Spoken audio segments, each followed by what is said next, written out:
To Jason, the old millennial. My name is Jason, speaking here in my room in the great state of Kansas, and we are back again to do our top 10 albums, this time of the year 1973. So we did 70, 71, 72, still early 70s, still some really great stuff coming out. Um, yeah, some really big ones coming out this year. One that's probably one of the biggest of all time, in fact, and probably be on some of our list, I'm sure. Some good Beatle representation as well on my list. Um, yeah, what can you say? Some a little bit of some rock, some not as much folk music as I think the last year I had more folk music on my list. But yeah, great stuff. Another great year. And of course, I have Nick here from Townsend 505. We got Bryer from Breyer's Music Showcase and Scott from Sound Lab Studios. Um, it's hard to introduce us because we've been talking actually for like 2 hours already. um, like, what do you guys? How is your guys' day? Like, what have you been up to? um, we just got done talking about Queen actually on Breyer's channel, and so that's a good segue into a year where Queen is going to make an appearance actually, as far as albums go. So, anyways, without ado, I guess we can start with Nick on his 10 through 6. Oh yeah, this is a good year, and started off at number 10. I'm gonna go with "Goodbye Yellow Brick Road" by Elton John. Yes, he did make the top 10. He is a contender. He was a contender of this year. Obviously, Yeah, he released two albums. This and "Don't Shoot Me." I'm only the piano player. Isn't that also released this year? Or yeah, yeah. Yeah. obviously, I wasn't. I didn't want to get that wrong and get roasted by my friends because sometimes yeah, I wasn't released that year. But yeah, of course, this album is so iconic. It's definitely the Elton John album. Like people often talk about his early '70s stuff. This Madman Across the Water, Captain Fantastic in Me. I think it's called. I forgot the name of that album entirely, but all I know Captain Fantastic. But this album is definitely the one that people talk about the most. It's a double album. Um, so many iconic songs on here: "Candle in the Wind," "Benny and the Jets," um, "Goodbye Yellow Brick Road," um, "Saturday Nights All Right for Fighting." Um, Speaking of Jets, I did this on purpose. uh,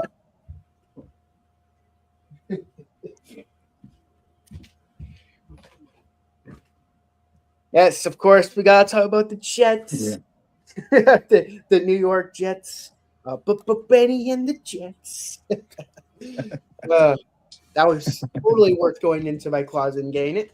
Anyways, um, yeah, of course, there's the hit songs like those songs. But the rest of the album is great too. "Funeral for a Friend," that slash "Love Lies Bleeding." That's a great opening song. "Kid in the Wind" is really good. "Benny and the Jets," but Benny and the Jets. "Go by Yellow Brick Road." Obviously, that's the one of the classics. The song has no title. Probably my favorite on the album. "Gray Seal" is great. "Jamaica Jerk Off." I know it's stupid, but it's fun. I've seen that movie too. Great way to close out side two. Side three has grown on me more. "Sweet Pay Lady" is great. "The Ballad of Danny Bailey." That song is awesome. That song is amazing. Really great. "Dirty Little Girl." It's one of my least favorites on the album. "All the Girls Love Alice" is good. Side four, in my opinion, side four is my least favorite side of the album. "Your Sister Can't Twist," it's okay. "Saturday Night's All Right for Fighting" has always been my least favorite of the hit songs on the album.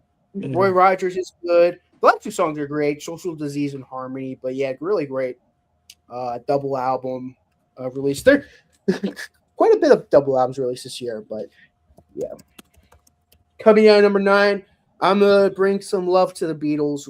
Paul McCartney and "Wings." Red Rose Speedway. Yes, I Oh, regular speed. said this before. I prefer solo Paul McCartney more than Beatles Paul McCartney. This is no exception. We're gonna see another album released from him on my list. There's another album. So he released two albums as well. This album, of course, is my least favorite of the two, but this album's amazing. I love Big Bar Ben. I know that's probably like the big song on the album. Yeah. I know that's a song usually when Paul McCartney talk about, when McCartney fans usually talk about this, or Beatle album fans talk about this, is usually this song, which is good. Get on the Right Thing is amazing. One More Kiss is great. Little Lamb, Dragonfly, that's a pretty good instrumental. Single Pigeon I liked. When the Night, great, really underrated song. Loop, First Indian of the Moon is pretty cool. And the melody, Hold Me Tight, Lazy Dynamite, Hands of Love, and Power Cut, really great. Medley, it's kind of like Paul McCartney was trying to go for like an Abbey Road medley type of thing. Obviously, it's Yeah. not as good as the Abbey Road medley, but I still think he does a really good job at trying to do it. One thing I'm not crazy about is why isn't there's two songs that should have been on this album. Hi Hi Hi, that's one song, and Live and Let Die. Yeah, that'd Both been cool. would be perfect for this album. I don't know why neither of them are on the album. Yeah. It is, but still, there's still enough great songs on here where it's a top 10 album for me. Coming in at number 8, Selling England by the Pound. Yes, we're getting some Genesis action in here. Yeah, I mean, uh, this is a great album. The first song on the album, they pretty much say it with Dancing with the Moonlit Night, but they do mention Selling England by the Pound. Uh, I know what I like. I know what I like. That's a it's a goofy but fun song at the same time. Bert the Fifth is amazing. I gotta say one thing said that why it isn't any higher on my list. It's a bit of a front loaded album. Uh, which by the way, it ends on More Fool Me with Phil Collins singing it. That's my favorite song on the album. I remember that being Jason's favorite on the album. I agree with Jason. That was like the best song on the album. It's like a nice little ballad. Hmm. Side two, there are some great songs on side two. I really like Battle of Epping Forest. That's a great song. After the ordeal is pretty good. The Cinema Show, amazing. Isle of Plenty, kind of like a last song, kind of with the Cinema Show, but side one is definitely what makes this album as great as it is, in my opinion. Coming at number 7, much better album than the one before it for this artist. That is Mind Games by John Lennon. Yeah, much better. I mean, I've went on record and said there's only two John Lennon albums that I would give a 10 out of 10 to. This is one of them. This and Plastic Ono Band are the only two John Lennon albums that I could personally give a 10 out of 10 to. Imagine there's two songs I really hate on the album. The last album, Sometime in New York.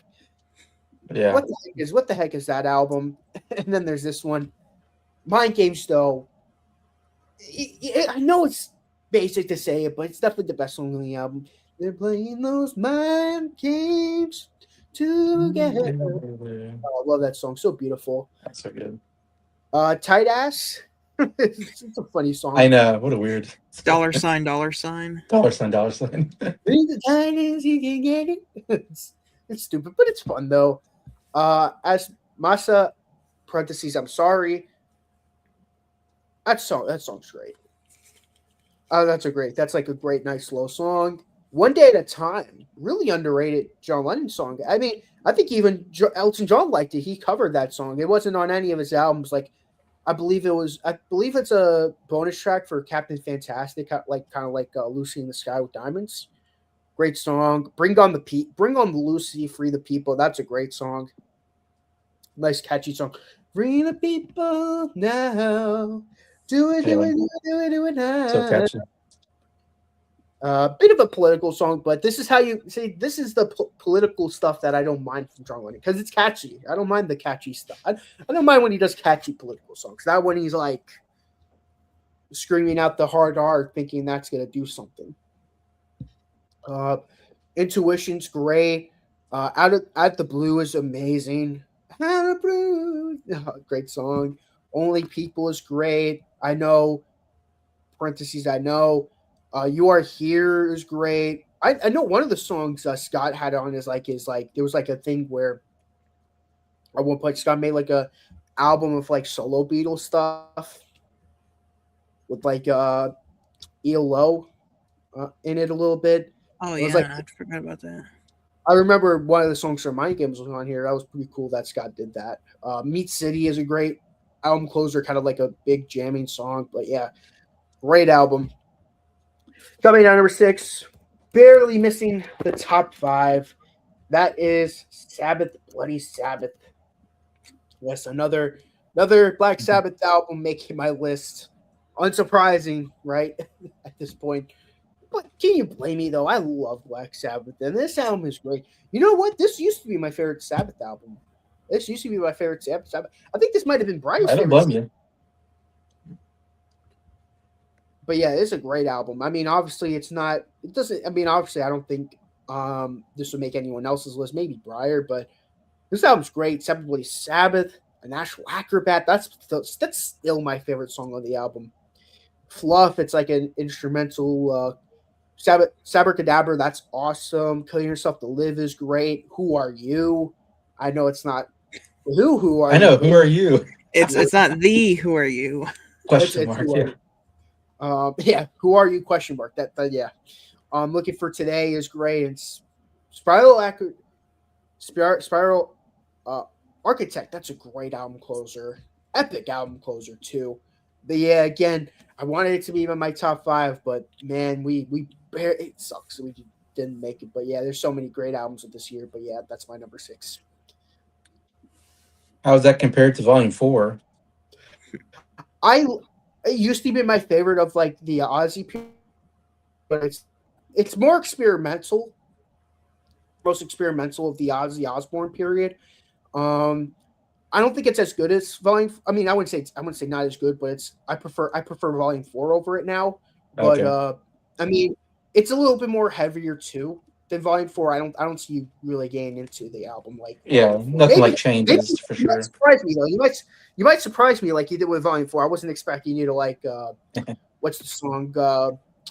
Uh I'm forgetting the name of the song. It's the fifth song on the album with the jump solo. Um Oh, I know which song you're talking about, but I don't know the name of it. um I'm sure Bryer help me out. I'm not good. Remember which songs on that? What the placement of song on an album? Let me Volume. let me look it up. That's how I can look it up. Super not, super not, super It's, not. it's a super. It's either Supernaut. It's Well, super not. Supernaut is amazing. Yeah, I wasn't expecting you to like that one. I thought that was going to be a song. Maybe let's he'd see. like the Sabacadabra song. Who knows? We'll see. All right. Sorry, Briar. It's your turn. All right.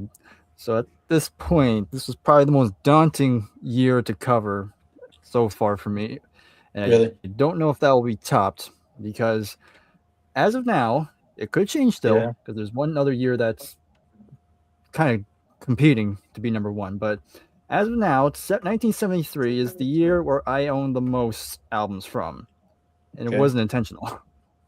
So I had to listen to 84 albums for this. 84. Holy cow. Yeah, but I will say here 75 is very close behind. So we'll see. Maybe by the time we get to Okay. 75, maybe that will change. But anyway, but I got top 10, of course. So my 10 through 6. Number 10, I'm going to go with Quadrophenia from The Who. So again, it's a double album. It's a concept album. I'm not gonna go too in depth on this because we'll be here for a while. But Who's Next and this album is kind of the period where people say the Who kind of peaked. But I mean, I'm not gonna argue it because I can kind of see it. But still, this album here, this is where the band still has that ambition. Pete Townsend really putting everything into this one.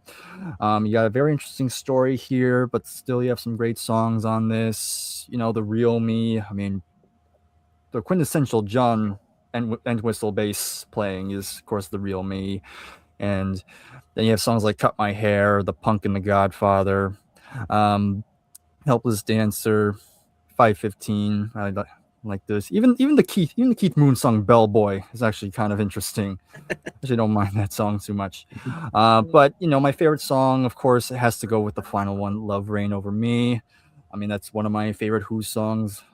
And again, probably has Roger Daltrey's greatest vocal performance on that track. But to me, it's a classic in their discography. So that's number 10, Quadrophenia. Number 9, we're going to the good old South. We have the debut album of Leonard Skinnerd. Pronounced Leonard Skinnerd. So yeah, that's gonna be annoying to write down, Jason. Writing down the actual title for this album. I hate Just that. right. I hate the Just- title of the Just album. write Leonard Skinnerd because that's technically the album name is Leonard Skinnerd, and it just tells you how to pronounce it. Yeah, Yeah. it's annoying. Yeah, but still, I mean, definitely a great one of the great Southern rock debuts. One of the most important ones, of course. Many classic songs on this. I mean, let's get the big one out of the way. Of course, you got to talk about Freebird.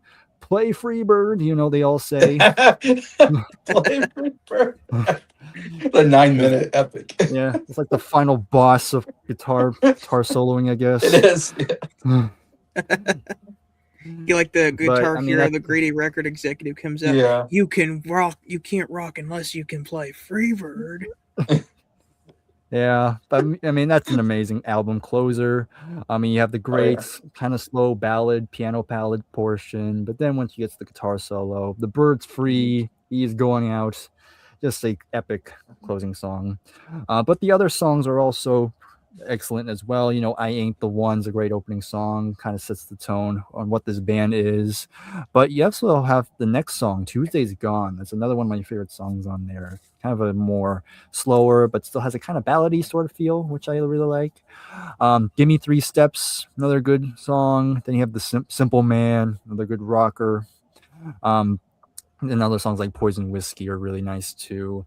I mean, the whole album is just what's quintessential Southern rock. Like, if you want to get into Southern rock, Yeah, of course, this yeah. is definitely one you have to pick up. But yeah, and of course, a lot of members on this in this band too. I mean, it's a pretty large lineup. Yeah. But still, no one really overshadows the other. I think everyone gets a chance to shine. But yeah, that's gonna be number 9. Leonard Skinnerd. All right, number 8, my first progressive rock pick, and one of the big titans of progressive rock. I know I'm going to be the only one who's going to be showcasing this one. That's King Crimson, Larks, Tongues, and Aspic. What? So this is Larks, Tongues, and Aspic. Very Larks, British. Tongues, Lark and in Aspic. what the heck? Very is that? British title. So this is kind of like the beginning of kind of like a I'll have to look it renaissance up. period for the band. Because they had the debut album. Of course, we all know how groundbreaking that was. But then the next few albums, they kind of went through this like identity crisis where there were many people going in and out of the band, and not many people knew where the band was going. And that period is kind of divisive. But here with this album, we have an actual stable lineup this time. At least for a while, for only 3 albums. Well, mostly stable. But of course, you have Robert Fripp on guitar, like I said, the de facto band leader here. But then on bass and vocals, you have John Wetton, who of course would later form Asia in the 80s. Then you have Bill Bruford on drums, of course, drummed for Yes previously. This is his first album in King Crimson. Then you have other members like David Cross on violin, viola, and mellotron. And then last member is Jamie Muir, who does percussion and other various stuff. But man, you definitely do hear the more rejuvenated band at this point. They actually sound a bit more, slightly more inspired on this one. I mean, it starts out with the title track, Part 1. And it starts on this very kind of takes a bit to get going, but it has this very eerie sort of tone. How you hear this violin going, but it's kind of like almost sounds like in a horror movie almost.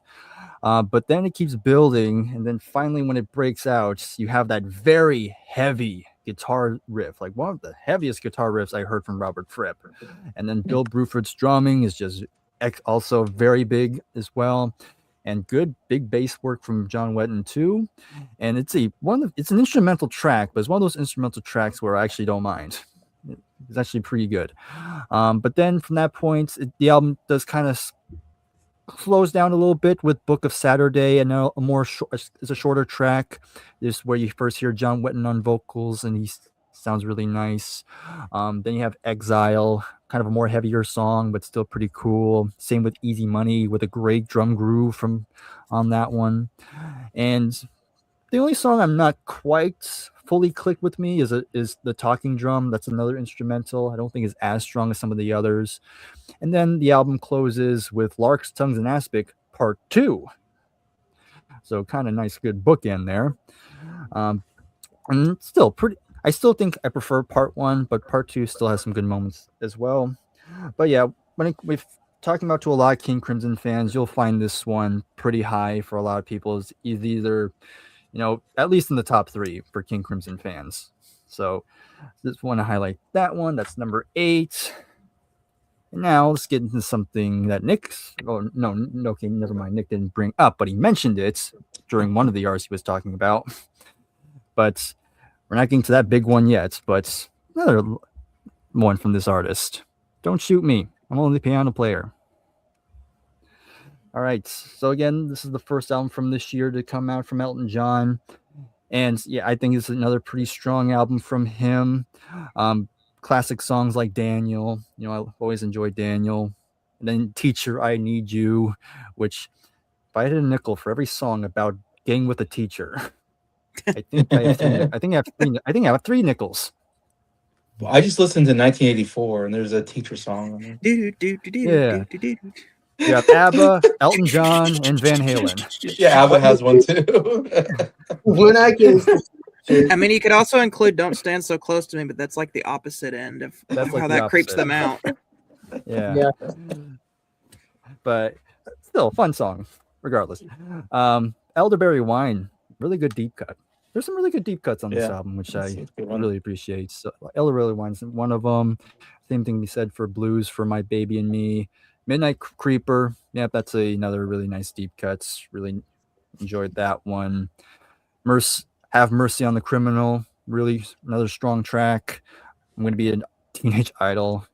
But then you have another very popular song, Crocodile Rock, which, I mentioned before in the past, but the first time I heard that song was in the Bob the Builder Christmas special, where Elton John was the guest star. Bob the Builder. It was kind of weird looking back on it, because it was kind of like a fictional origin story of Elton John. What? But yeah. Crocodile Rock. What? I don't know. Now you have me curious about that. I mean, it's a good Christmas special. I still enjoyed it when I was a kid. But anyway, regardless, even though it's not quite as strong as the next album, that's spoiler alert. I'll talk about later. But I think there's still a very strong album from him. Still some really nice deep cuts on here, and some nice hits too. So that's going to be number 8. Number 8. All right. And number 7? Wait a minute. Or is that 7? Let me see. That's what I've written down. You had Quadrophenia Quadrophenia, Leonard Skinner, King Crimson. Okay, yeah, I'm on 6.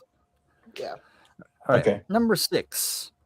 And yep, this is, I know for a fact Nick brought this one up. Bloody Sabbath. Yeah, that's also my number 6. There you go. Great minds think alike. I know, and even more to the similarities. I was like Nick. This at one point, this was my favorite Sabbath album, but that changed as well. Because again, in terms of the Ozzy period, Volume 4, that's now my favorite Ozzy album. It's not the favorite Sabbath album. we'll have to wait till the 80s. But this is still like probably top 5 for sure. Um, as Nick said, this is probably their most experimental album. This is where they're really trying to push the limits on their heavy sound. But still, you have the killer opening song with the title track and some of Ozzy's very like high pitched vocals, which is very cool. National Acrobat, yeah, I love that song. It's one of my favorites on the album. Fluff, instrumental, but very pretty. That's a pretty instrumental. Sabracadabra, another good heavy track on the album. Another one of my favorite songs is going to be Killing Yourself to Live. That's just really good groove on that one. There's probably more catchier songs on the album. But yeah, another song about drugs, which which they seem to be doing a lot, maybe. Oh, yeah, they did tons. Are you telling me they did drugs? Maybe. Oh no! Really, I thought Sweet Leaf was about tea, and that Snowblind was about being in the snow. Ozzy, I thought I knew him. Okay. I know. You look at Ozzy. You don't think he's a drug addict, do you? You don't see it, yeah. Yeah, no, he's got. At this point, he still had a nice baby face. I mean, look at him. Yeah. He looks like he's been dipping his nose in some powder. Yeah. Oh, maybe some, I don't know, maybe cocoa powder. At least it wasn't ashes, unlike somebody. Yeah. But anyway, Who Are You? Another nice kind of deeper cuts. Looking for Today, really strong. And yeah, Spiral Architect, great closer. Yeah, pretty cool, pretty good album. One of my favorites from the band. So that's number 6. All right. Good stuff there. Now we go to Scott for your. All right, and we are back in business. I actually listened to albums for this list. I kind of threw my 1972 one together. I've listened to all these albums recently, so I'm excited to talk about these. All right. Number 10, we have a band that appeared on last year's list.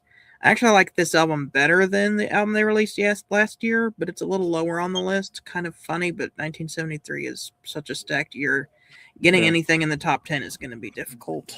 And we have Desperado by the Eagles. Yeah, so the Eagles' first 2 albums kind of have a different vibe than the rest of their discography. By the 3rd album, they get Bill Smizik, or however you pronounce Smitchek. Yeah. However you pronounce his name. Yeah, however. Smitchek. I don't know. I can't pronounce their producer's name, but they kind of got rid of Glenn Johns because Glenn Johns, he overworked them, and because Glenn Johns had worked with like the Stones and the Who, whenever the Eagles said we want to be more rocking, he was like, "No, you're just humble country rockers." And so they were like, "Yeah, goodbye. We want to rock." Yeah. So very, very different sounding than their rest of their stuff because of that, but very good. It's going to be difficult to read. Okay, I'm going to take my sunglasses off for just a moment. Doolin Dalton is an awesome way to open up the album. I like that one. They were Doolin Dalton. 21, kind of like a more country sounding song. Out of Control. Oh, Tequila Sunrise. That one's great.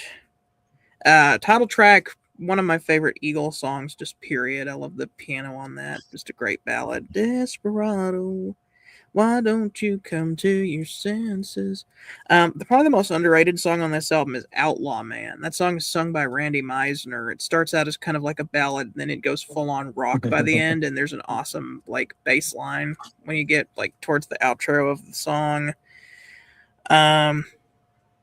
Yeah, Saturday Night, kind of like a country ballad song, Bitter Creek. And then you get the Doolin Dalton reprise to close it out. It's a kind of a concept album, kind of about the Doolin Dalton gang in the Old West and stuff like that. Yeah, really good. Expect to see more of the Eagles later. I kind of like the Eagles albums better as they go. And then Hotel California is like the peak. Yeah. Number 9, what do we have here? Oh, look at that. Here's a band that we've talked about recently. The Queen? Number 9, we have the self-titled debut album from Queen.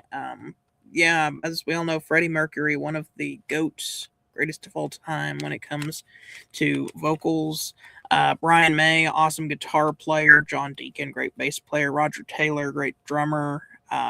This is a very different Queen than a lot of people know. This is them when they're young and trying to find their sound. Very heavy, surprisingly, and very adventurous as well. I mean, there's a few recognizable songs on here. You probably know "Keep Yourself Alive." That song is awesome, and possibly "Doing All Right." But there's some great songs on here that like you wouldn't really know unless you're like a really big Queen fan. "Great King Rat" is awesome. "Liar," that song is epic. "The Night Comes Down," that's another pretty good song on here. Yeah, but this is kind of the origins of Queen. Really great. It also has like an instrumental version of the Seven Seas of Rye, which they would do later on their second album. But yeah, really good stuff. Number 8 album I actually just finished listening to before this video. We got "The Captain and Me" by the Doobie Brothers. I think this is a really cool album. This is kind of your more southern rock sounding Doobie Brothers rather than the more Steely Dan-esque Michael McDonald-led years that you get later on. Both are great. Expect to see Minute by Minute in my 1978 list. But this one is really cool. You got a Natural Thing starting out the album, which is great.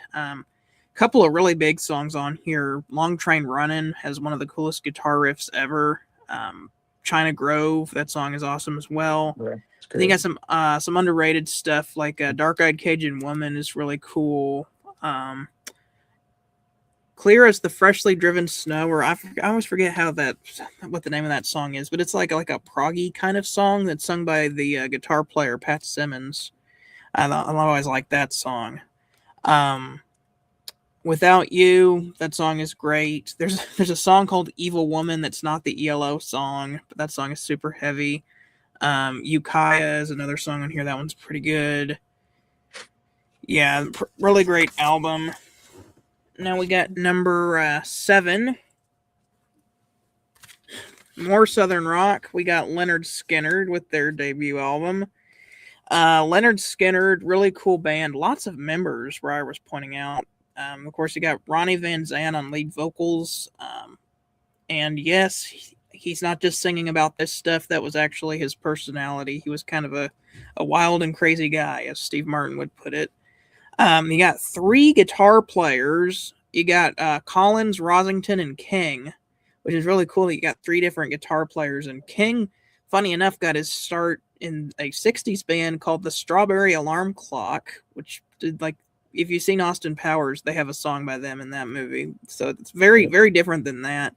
And then Billy Powell on the keyboard, which he apparently was just their roadie, but then Van Zant caught him playing Freebird in between shows and was like, "What you playing there?" "Oh, that's just like, that's what I would do if I was playing on Freebird." And he said, "Well, okay, well then you're part of the band now. Let's do it." And that's where we get the piano intro on Freebird came from that. I don't know the name of the drummer or the bass player, but I'm sure it's on the back of the album somewhere. But this is awesome southern rock. "I Ain't the One" is a really cool way to open up the album. Very heavy. "Tuesday's Gone" is awesome. Great ballad. "Simple Man," that song is great. "Give Me 3 Steps." "Poison Whiskey" is a very underrated song on here. That's very heavy as well.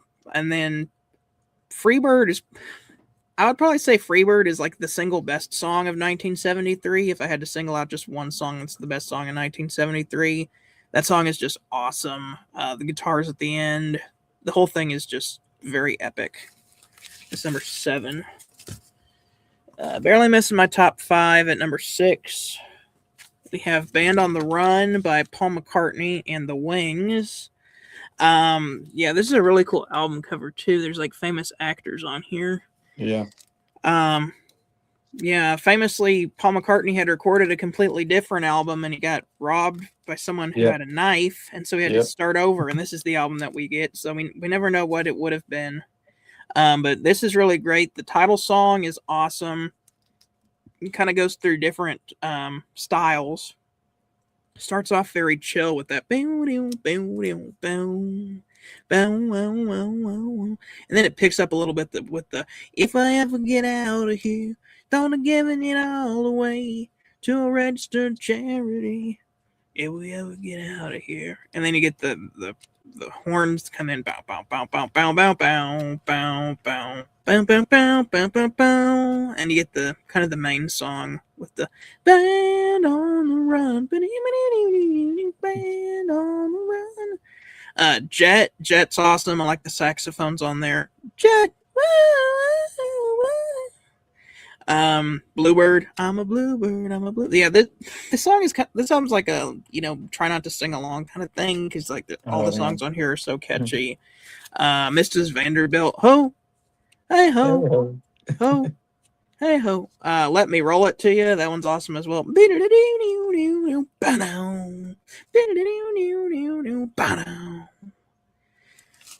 Um, No Words, Pneumonia, Helen Wheels, Picasso's Last Words, and then um, 1985. Awesome way to close it. I love the piano on that one. Yeah, great, great, great, great. Post Beatles album from McCartney there, number 6. I agree 100% on that one. All right, I'm going to repeat some of you guys on mine, so that's kind of cool to see. We got some, definitely got actually only one album you guys haven't mentioned yet, but on my 10 through 6, but the other ones we mentioned, so we're all on the same board here. But number 10, I'm going to go with Ringo by Ringo, which no one's mentioned so far. This is my favorite Ringo album that I've heard so far. I haven't heard every album, but this is like peak Ringo to me. And this is his like third album. What I like is his first two albums were like these very unusual albums. Like they're very, you know, novelty type albums, whatever. Where it's like first album he's doing old standards from the '40s, whatever, and Sentimental Journey. So of course there's songs written a long time ago that he's like, doing. And then Blue Cup of Blues is an album written by country singers. Like every song is written by, country singers and done by country musicians. All he had to do was sing the songs. He didn't really have to do anything. And this one though, this feels like Ringo to me. Like this is what I like to hear about Ringo. This is the kind of album I want Ringo to keep doing. It's fun. He's because he's not the great singer or songwriter or whatever you want to say, but he has a lot of fun with these songs, I think, and that's what I enjoy about this album. And it's got some real good stuff. And again, it's written, co-written by other people. Definitely, all the Beatles usually help him out with with writing a lot of these songs and stuff. But this is definitely if you want to get a Ringo album, I haven't got this one yet. I want to get this one, but and I should say 10 onward, these are all 9 out of 10 albums. This is such a great year. It's except for the, top two are like 10 out of 10s, but so many great albums here. And but Ringo, I love I'm the Greatest. Oh, that's such a good song. Written by John Lennon for him. And it's just a fun song of, when I was growing up, my mom said, "You're great." And then I had a family, and they said, My friends say I'm great. My family says, he goes through all this stuff, and he calls himself Billy Shears. I love that he referenced himself as Billy Shears in the song. It's so good. Love that song. Photograph, one of the great Ringo songs, I think. I think of Ringo, I think of It Don't Come Easy and Photograph are like his top two. And I got to hear him sing both of them live. And that was such a blast to hear him sing these songs live. And this was co written by George Harrison as well. But yeah, it's such a song about, losing somebody and the photo, looking at the photograph, whatever, and very catchy song, really well done. That was a big hit. Your 16 was kind of a hit for him as well. It's obviously a cover song, but I think he does a good job with this cover. It's a nice song. I also like 6 o'clock. I thought 6 o'clock was a really good song on this album, but yeah, overall, really fun album, I think, by Ringo. This and the next album are like my two favorite of his back to back. So definitely had to get him in there. And I'll say when I get to my honorable mentions, it was between Ringo and one other album. I had a hard time deciding, and I finally went with Ringo because I was like, I really want to get a Ringo album in my top 10 because I've gotten John, I've gotten Paul. I haven't got George yet, but in the future I will have George. There's a couple of George Harrison albums I know will make my top 10. So I'm glad that I'll get all four Beatles solo albums at least represented somewhere in my top 10. So Ringo at number 10. Um, Number 9, Sabbath, Bloody Sabbath. uh, so you didn't think I was going to have this, but I have it. Not at all. Oh my god. Yeah. I was not Uh, expecting 3 out of 4 of us having this yeah, all on. three of us have It was the Black same way Sabbath. with Volume 4. Yeah, oh Yeah. my Yeah, god. three of us had it on. Yeah, that's right. God, God, I think that might be a sign for you to listen to those 2 albums. Yeah, if there ever was a sign, yeah. I actually like this a little bit more than Volume 4, which I really liked as well. And I thought this was a really good rock album. Yeah, it's funny. Those two albums came back to back, and those have been my two favorite uh, Black Sabbath albums. And I don't know if any other Black Sabbath album will make in my top 10. We'll see in the future if one of them gets in there. And I haven't heard all of them, so we'll see. But yeah, oh man, that opening song is so good. That guitar riff. And I love Ozzy the way he sings that bum bum bum bum bum bum bum bum, like how he goes into the high registry. Oh, it's so good. I really like Ozzy's voice on here, but I mean throughout the whole album, of course, just like Volume 4, the guitar playing is top notch. Great guitar riffs in there. I think Ozzy is really great. It's funny, I didn't like his first couple of albums. I wasn't into as much, but then now I don't know why this two albums is just like they're really hitting on all cylinders for me. And again, I never thought I'd have a Black Sabbath album in my top 10, and I got two in a row. So, to me, there's this like hitting peak period, like Ozzy Osbourne or something. I don't know. I said this is my favorite album so far. Um, yeah, Natural Acrobat, I put that down as one of my favorite songs on the album that came after that. Fluff, this may be my favorite instrumental of all time. I love this instrumental. And I'm not big on instrumentals. Usually I hate when they put an instrumental on and I skip it and I go, oh my gosh, they put another instrumental on.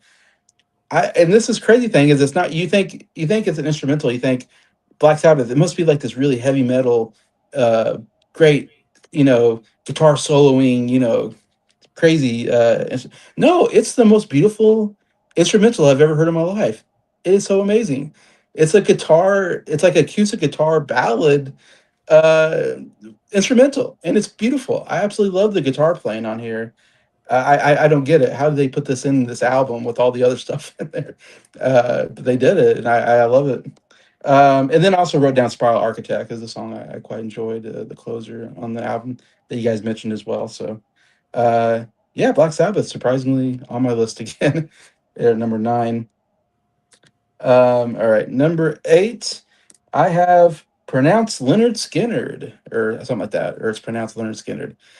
So yeah, we've already mentioned it a couple times now, right? I think Bryer and Scott had it. Yeah. So uh, yeah, this is definitely one. Like, I'm not a big Leonard Skinner fan to be honest, and I don't know if any other albums will make my list. I've listened to some, I think, and wasn't really into them. And I'm not like really into the southern rock stuff as much, but this is a must Leonard Skinner album. I mean, there's just so many good songs on this album, and so many, I would say, iconic songs or more, or signature songs on this album for them. The only thing that's missing is like Sweet Home Alabama. It's That's on the next probably one. their that's on the next one, and that's probably when I think Leonard Skinner, Sweet Home Alabama, probably the first song I think about. That's their maybe biggest hit. But then after that, you think of Freebird, of course. Freebird's up there as one of the biggest songs of all time. Um, but even talking about that, Tuesday's Gone. That is such a good song. And I actually heard that song, and I don't know if anybody watches Happy Gilmore. Um, at the Adam Sandler movie, at the very end of Happy Gilmore, they played this song. And I remember watching that movie, and I was thinking, that's a cool song. I had no idea it's Leonard Skinner or where it came from. And then when I was listening to this album, I go, oh, it's Happy Gilmore. Like, this is where that song comes from. Like, I had no idea it was, from a Leonard Skinner song on this album. And so when I heard it, I was like, oh my gosh, it brought me back to that movie. Like, so I thought that was a cool song at the end of the movie. Yeah, good. Tuesday's Gone. Give Me Three Steps is that's kind of a hit song. I believe it was kind of a hit for them. That is such a fun song, and lyrically it's fun too because there's a lyric about I'm dancing or he's in a club and he's like I'm with Cindy Lou Then a guy comes in with a gun looking for you know who. I thought that was a great line. So evidently her boyfriend's coming in looking for him and taking 3 steps to give me 3 steps. It's a really fun song. I like that. Simple Man. Oh my gosh, the vocals are so amazing. That's another one where I swear I probably heard it like in a beer commercial. I feel like this was like a beer commercial or something like that. And I had no idea it was like Leonard Skinner. And then I listen and go, oh yeah, I know the song. It's so good. Yeah, when he goes that simple kind of man. Oh my gosh, great vocals on there.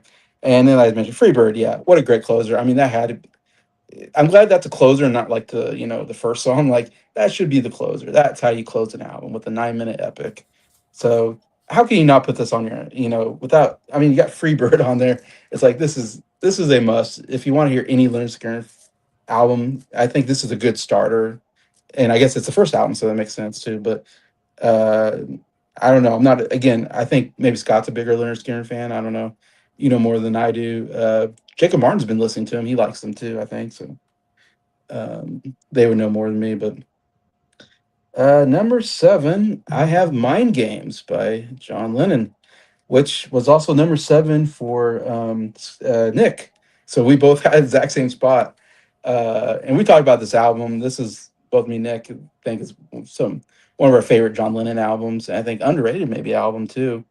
I don't know if it's talked about as much as Plastic Ono Band, Imagine, are two big ones. Maybe Double Fancy people talk about. Mind Games is such a good album, even though it doesn't have like all the big hits of some of their other albums. And yeah, I wonder if he did sometime in New York City, and that's such a terrible album. And he had Yoko Ono singing on the album, which was horrible, such a horrible choice. And it's such a political album. He's like, all right, I'm gonna do this very political album, and really, I'm sure the album did terrible or something, or I don't know, someone must have said something like, "Well, how about you not? How about you scale back on the politics and you don't have Yoko sing?" And he must have listened. He was like, "Okay, I better not do that again." And so he comes out with Mind Game. So I'm so glad he went like the opposite direction. Like, okay, I'm gonna actually come out with like a really good album instead of what that was. But yeah, definitely a very good album for John Lennon. I mean, obviously, Imagine's big one, but this is right behind it for me. Mind Games, the title song, is one of my all-time favorite John Lennon songs. Yeah, it's so great. Bring on the Lucy, Free to People. Yeah, that's such a catchy song. I really enjoyed that. Intuition, I thought was really good. Out the Blue was a good, like, kind of more slower song on there. And then You Are Here, I thought was good as well.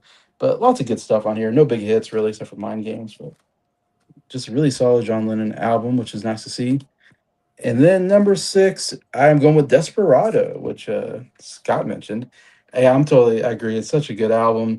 I didn't like their first album. It's funny, even though they had two really good songs on that first album, it was just too country or something for me that I was like, I didn't like the country feel of it. This still is country, but yeah, I liked it a lot more than that first album, even without all the big hits. And it does have some hits on here too. So but it just fit the concept. And from what I understand, they were. I think Glenn Fry came up with this concept of like, how about we write like this album about outlaws or something like that, or about these anti-hero outlaws or something like that, Western outlaws. And then they did the Dueling Dalton on there. But then I think they went away from that and just said, we'll just make it like a country old Western theme or something like that. Even the album cover has that Western theme to it. I really like that. I like this Western theme. It fits the country, as you said, flavor of Eagles before they change, kind of come with the next album. They go away from the country a little bit more. And get Anyway, Don but Felder. yeah, they get Don Felder, and yeah, change producers and all that, and definitely go in a different direction, which I'm glad because I do love the direction they go to in the next 3, 4 albums. But yeah, some great stuff. I mean, I agree. Julian Dalton was a really good song. I like that. Very catchy way to start the album. Tequila Sunrise is my favorite song on this album. It's one of my favorite Eagle songs. Such a chill song. I don't know. That guitar is it's just a chill song and some great harmonies that makes it so good. And then like the next song after that is like Desperado, which is like their probably biggest ballad. I mean, it's such a ballad. I don't know if they've done a song that sounds anything like this. this piano ballad. But yeah, it's definitely a classic and one of their great ballads. Certain Kind of Fool, I really like that song. That's such an underrated song for me. I really dug it. Saturday Night, I really love that song. Whatever happened to Saturday Night? Oh, some great harmonies there. It's funny, we have Saturday's All Right for Fighting. We have Saturday Night here. Unfortunately, it's Sunday night. It's not Saturday night, so doesn't fit in with us, unfortunately. It's funny, you talked about Benny and the Jets, and then there's another song on another album called Jet. So a lot of love for Jets this year. I don't Saturday and know. Jets. Saturday Night and Jets are big this year. I don't know if the football team was big this year, but in '73, but yeah, Uh, uh, well, knowing the Jets, probably not. probably not. '68 was like their year, I think, or something like that, wasn't it? '68, '69, somewhere Yeah, there. 69 was like their own. They had like one good year, and like the rest is like awful. Yeah.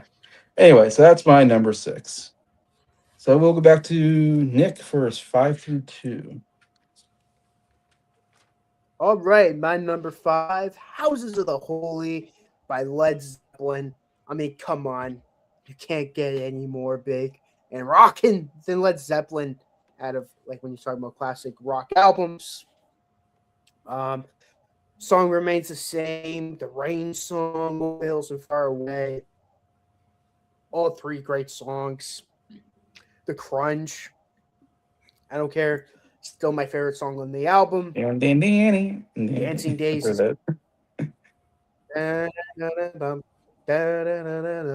Yeah. Dance Jamaica, great song. I think me and Jason were like the biggest fans when we did the review. I love that No song. Quarter. I mean, I know Jason didn't care for No Quarter. I was the only one that didn't like it. And the ocean, and then the ocean. That's a great closer. But yeah, what a great album. I know Scott's gonna have a lot more to say, so I'm just gonna leave. Number 4, we mentioned this. Scott mentioned it already. I believe "Band on the Run." Love that And song so on the much. run. The album's great too. "Band on the Run." Jet. Jet. Bluebird. Not as good as Blackbird, but it's still great nonetheless. Yeah. I really like the Mrs. Vanderbilt song. That's great. Let me roll it. Let me roll it to you. And the guitar. Great song. Mamunia, Mamunia, Mamunia. Ho, ho, ho. I really like "Hell on Wheels" and "1985." That's another really great song. Coming out number 3, Scott mentioned it.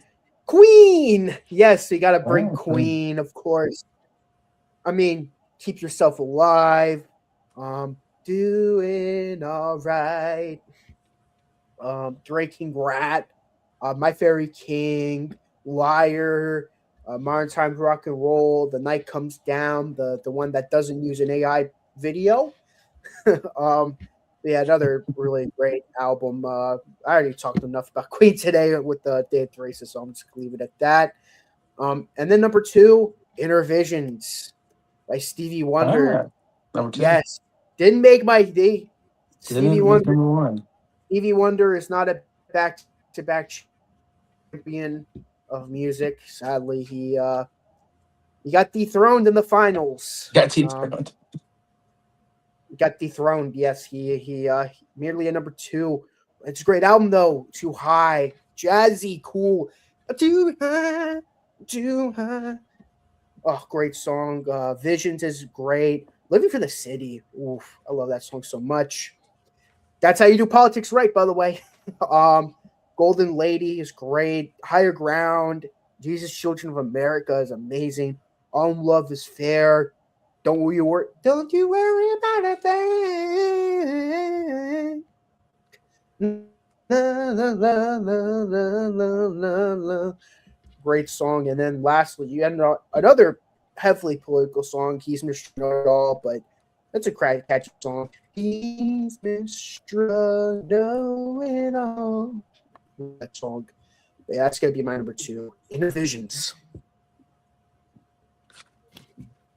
I should mention Intervisions won Grammy Album of the Year this year. So Stevie Wonder's kind of on a little bit of oh a yeah, Grammy Album of the Year winning kick. he's going on a run here. uh, I wonder if we'll talk about the number one selling album we haven't mentioned yet. So we'll see with Bryer. Oh yeah, I forgot. Like, were you gonna say what the top like selling albums of this year were? Yeah, I forgot to mention that. You guys can guess number one, probably, right? Oh yeah, Mhm. probably has something Yeah. to do with the Dark Side of the Moon.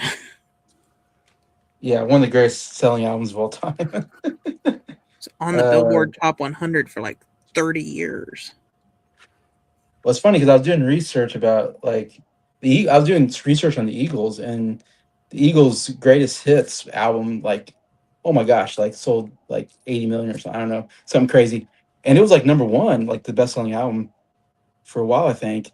And like, yeah, and then you had Dark Side of the Moon was like right behind it, and then not till Thriller, and then Thriller knocked off like the Eagles' greatest hit. So it's crazy how much you like at the Eagles. You got Dark Side of the Moon, Thriller comes in. I think Back in Black comes in number two or something like that later on. Mhm. Uh, yeah. Gosh, where's I had my list here. Where was it? Can you guess number two? Goodbye Yellow Brick Road. Yeah, you got it. Goodbye Yellow Brick Let's see. Road. Tubular Bells by Mike Oldfield. Don't know what that is. That's a prog Then we get album. the it's a prog album, Yep. Mainly and then because we got because it was used as the theme song to The Exorcist. okay. Then we got the Blue Album, the Red Album by the Beatles. Actually, after Oh, that, yeah, not surprising uh, there. then we got Houses of the Holy, number six. Jonathan Livingston Seagull by Neil Diamond, number seven. John Denver's Greatest Hits, number eight. Janis Joplin's Greatest Hits, number nine. And then the Carpenters singles, 69 through 73. So uh, those were the big hits. Sorry, Briar. I know it's your turn. No, you're good. All right. So this point onward, all my albums I'm going to show, they're all 10 out of 10s here. So at number 5, this is an artist definitely talked highly in the last one in 72, and here he is with his follow-up album to Transformer. Case talking about Lou Reed with his album Berlin.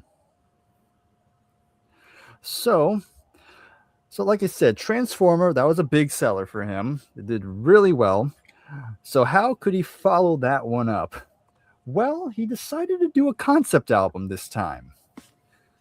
And the story of how this album came about was the fact that, he had, before Transformer, he released his self-titled debut, which flopped.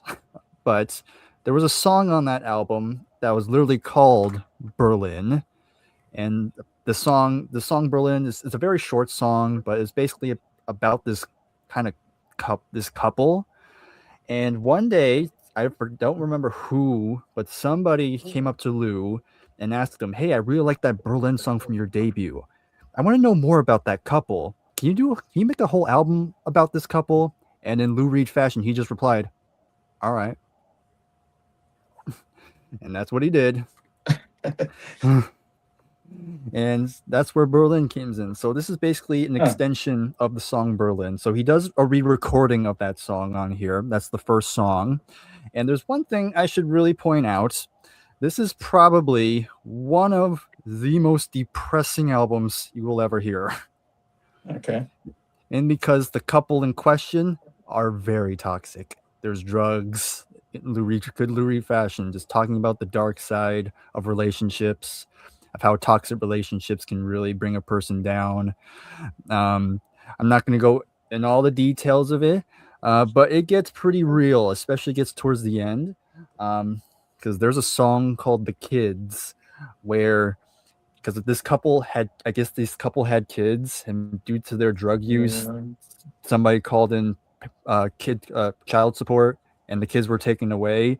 And you literally, for like a good few minutes, you hear kids crying, and it gets like gets kind of uncomfortable at points. Um, but that's just one of the examples. But then it gets even darker. But one song that I've always loved is one of my favorite Lou Reed songs. It's the last song, aptly titled "Sad Song," where again you have Lou Reed. You know his we all know his deadpan vocal delivery, but it's juxtaposed by this gorgeous arrangement, like one of the most beautiful arrangements I ever heard in my life. Because you have this string arrangement on here, you have the drums coming in. It's just this big, grand sort of sound to a very depressing sort of subject matter. But for some reason, it just works for me. But then again, I like depressing stuff, so that's also gonna be a given for me. Um, but yeah, I think this is a very good follow up. I mean, yeah, I mean, I will have to say if you do want to check this album out, listener discretion is advised. Okay. Um, but that said, if you're willing to give it a go, you might be surprised because Lou Reed definitely, in terms of the production, he really goes all out on this album because you have Bob Ezrin producing this album, who of Oh, course is a big producer. But yeah, if you know Bob Ezrin's producing style, then yeah, it's on here as well. But that's gonna be number 5. How do you compare that to Transformer? Transformers definitely still my favorite. It's definitely the more accessible, not as depressing as that one. Okay. But that's if you want to hear Lou Reed be more adventurous Well, musically, then Lou Reed that's suffered it. from depression, though, right? Yeah, he had a pretty rough childhood, I think he had some and so rough that times. Yeah. yeah, and so that kind of fueled into his songwriting. Yeah, it makes sense. Yeah. Yeah, but there you go. That's number 5. Number 4, and this is going to be one I think all of us have mentioned. I think will probably Band on the Run. All right. Good. Yes. Yep. Definitely had to bring this up, so I'm not going to go too in depth, but yeah, it's definitely up there as one of the great Paul McCartney kind of part of his solo sort of career. Um, I mean, yeah, classic songs like the title track, Jets, Bluebird. That's another theme we had today. A lot of birds. We had a bluebird and we had a free bird. Free, free bird. Yeah, that's right. Yeah, but that, that's another nice kind of more ballady sort of song for Bluebird is. Mrs. Vanderbilt's one of Paul's best bass lines ever. Just a Yeah, very good that's a bass good line on baseline. the track. Very upfront too. Let Me Roll It's another good, more kind of more rock oriented song. Um, and then another one of my all time favorite Paul songs is the closing song with 1985. Yeah, that's a great piano intro and just a good rocker, and then kind of goes full circle, going back to the Band on the Run thing. Yeah, it's another great Paul album. Definitely the one I go back to a lot, and of course I own it on CD and record, if you can kind of see on the corner. But Awesome. yeah, there you go. That's number 4. Yay, number 3. It's one that's been, I think Scott, I know Scott brought this up. The other one I own on record. All right. Elton John, Goodbye Yellow Brick Road. Think still it's probably the cliche choice, but yeah, it's still my favorite Elton John album. It's a double album. There's a lot of songs, but man, there's just so many great hits on here and some great deep cuts. Um, Epics like Funeral for a Friend, which goes into Love Lies Bleeding. I mean, that's a excellent opening song. And then you have Candle in the Wind, song to Marilyn Monroe, and the Jets, like the title track, like 4 songs in a row, all pretty big, well liked songs in his discography. Um, this song has no name. I like Grace Seal. Jamaica Jerk Off. That's my least favorite, but I don't know I don't know how to feel about that song honestly. But that doesn't change this being a 10 out of 10 album. I've seen that movie too. Really great piano on that song. Same with Sweet Painted Lady. Then we have like the Ballad of Danny Bailey. Like I really enjoy the song. That probably has one of D. Murray's like that. I really like the bass playing on that track, especially the intro. Like it's very, very unique. That doom, like very wobbly sort of note he pulled. Dirty Little Girls, I like. One of my favorite Elton John deep cuts is All the Girls Love Alice. It's also one of my favorites of his more rock sort of songs. Very great one. I love the guitar work from Davy Johnstone on that one. Excellent rock song. Sister Can't Twist, fun song. Saturday Night's All Right for Fighting, another classic song. Good rocking one again. Roy Rogers, kind of leaning on that country aspect to it for a little bit. Um, Social Disease and Harmony, yeah, both are nice songs. So, yep, Elton John. This is probably him at his peak, just to a lot of people. But yep, this is definitely a good one to have as your peak album. Yeah. And then we go to number two. Number two might be a shock to Okay. people that know me. Okay. And the thing is, because I did a video talking about my top 5 albums of 1973. Of course, it Oh, changed really? drastically. It was a while ago when I did those videos. It was a Okay. whole series going through the 70s. But Okay. I will say my top 2 didn't change at all. And number 2, here's the shock, will be Queen. Okay. Queen's debut. So, yeah, and again, Queen's my favorite band, but there is one more album I do prefer over the over this, but still doesn't change the fact it's still an excellent debut album. I know Scott mentioned it before, but yeah, it's Queen at their most heaviest. It's one of the reasons why I love the album because again, great heavy guitar work from Brian May. Freddie's vocals fully formed, like it sounds like Freddie through and through. But John and Roger also doing a great job on the bass and drums respectively. But then you have the tracks like Keep Yourself Alive, great way to start a career with. Doing All Right, nice juxtaposition between the more ballady types to the more heavy side. Then you have the more proggy sort of moments like Great King Rats, and then My Favorite King could be another example. My favorite song on here is Liar, still one of my favorite songs on the album. Night Comes Down, really good. Then you have Roger's little short song with Modern Times Rock and Roll. It's a fun song. I don't mind that one.